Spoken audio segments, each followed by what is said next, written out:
Je vous souhaite la bienvenue à Marrakech pendant cette période douloureuse, cette conjoncture que nous vivons au Maroc.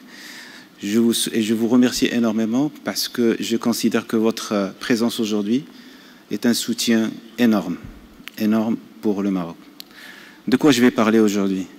On va parler de la réduction des risques. Tout le monde a compris qu'est-ce que c'est que la réduction des risques. C'est notre deuxième édition. L'an dernier, nous avons réussi quand même la conférence en novembre 2022. On a parlé bien sûr de certaines thématiques intéressantes, surtout les défis technologiques. Aujourd'hui, nous sommes en train de parler de l'eau, l'environnement, la sécurité alimentaire. Et nous avons profité de l'occasion pour éventuellement parler aussi des catastrophes naturelles. Est-ce qu'il est toujours temps de continuer à parler de la réduction des risques? Puisque tout le monde a compris qu'est-ce que c'est que la réduction des risques. Sa Majesté n'a pas cessé d'interpeller et d'appeler, bien sûr, à une convergence des politiques publiques, éventuellement en matière de santé. Et ça, vous le comprenez très très bien, que la santé est une question centrale. Et aujourd'hui, la réduction de risques est aussi transversale. Et on a bien compris que la réduction de risques nécessite quand même une certaine harmonie entre les différentes politiques publiques. La santé est une question qui quand même qui sera affectée prochainement par des défis de taille et pour lesquels il faudrait apporter des solutions rapidement. Si je parle bien sûr des défis de taille, parce que je fais allusion essentiellement aux différentes mutations que nous assistons sur le terrain, notamment par rapport aux progrès technologiques, et ces progrès technologiques impactent sur le panier de soins et sur le coût de soins, et qu'aucune assurance maladie dans le futur ne pourra bien sûr supporter les dépenses en santé. Aucune finance publique n'aura la possibilité de supporter ça. Et donc la meilleure solution aujourd'hui, c'est comment développer cette résilience au vu bien sûr des défis de taille du futur s'il n'y a pas une réduction des risques. Et c'est la raison pour laquelle il faudrait que le continent africain aujourd'hui passe à l'action. L'heure de l'Afrique a sonné. Je parle en présence du CDC africain et mon ami qui est présent devant moi. On s'est rencontrés à Kigali, on a parlé de cette question. On a parlé de la réduction des risques. Vous vous rappelez? Donc, l'Afrique n'a pas le temps encore à attendre. Toute minute passée, bien sûr, est un retard avec un effet multiplicateur. La gestion des crises, on en connaît les impacts. La gestion des catastrophes, on en connaît les impacts. Vous savez, nous sommes passés par une crise sanitaire mondiale dans laquelle le continent africain avait quand même subi une certaine inégalité, une certaine discrimination.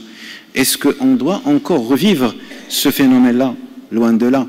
Il faut que l'Afrique, grâce aux efforts que fait le CDC aujourd'hui, pour essayer d'apporter quand même la coordination. Parce que ce qui importe aujourd'hui, chaque pays dans l'Afrique, il a son potentiel, il a son contexte. Mais malheureusement, il n'y a pas encore une très bonne convergence. Et c'est pour cela que ces rencontres sont intéressantes. C'est pour essayer d'apporter quand même des solutions à certaines problématiques. Et la grande solution aujourd'hui, si on arrive à sortir avec une feuille de route qui pourrait être quand même le socle qui débouchera sur une charte continentale pour pouvoir parler de souveraineté sanitaire. Une souveraineté sanitaire ne saurait exister s'il n'y a pas une réponse à la question de l'eau, s'il n'y a pas une réponse à la question, bien sûr, de l'environnement, s'il n'y a pas une réponse à la sécurité alimentaire. Le continent africain, c'est le continent le plus jeune qui existe aujourd'hui. Les 8 milliards que nous avions atteints l'an dernier, c'est par rapport au taux de fécondité africain. C'est le continent africain qui est le taux de fécondité le plus élevé. Et c'est la population la plus active et qui reste la plus jeune. Donc elle doit réussir le projet de la protection sociale. Le continent africain doit être le pionnier dans la protection sociale grâce à cette richesse. Nous ne devons pas rester quand même un continent qui exporte la ressource humaine parce que toute notre richesse aujourd'hui, elle réside dans la ressource humaine.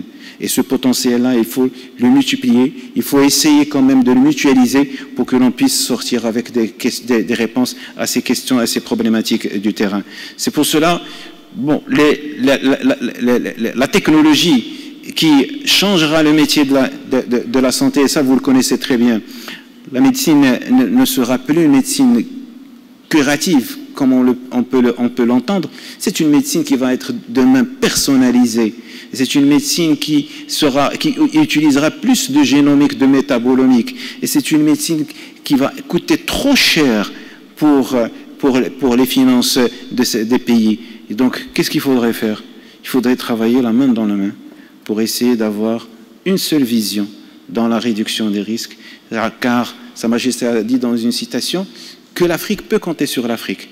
Et donc, puisque l'Afrique peut compter sur l'Afrique, l'heure de l'Afrique a sonné, il faudrait passer à l'action. Voilà, vive l'Afrique. Merci beaucoup.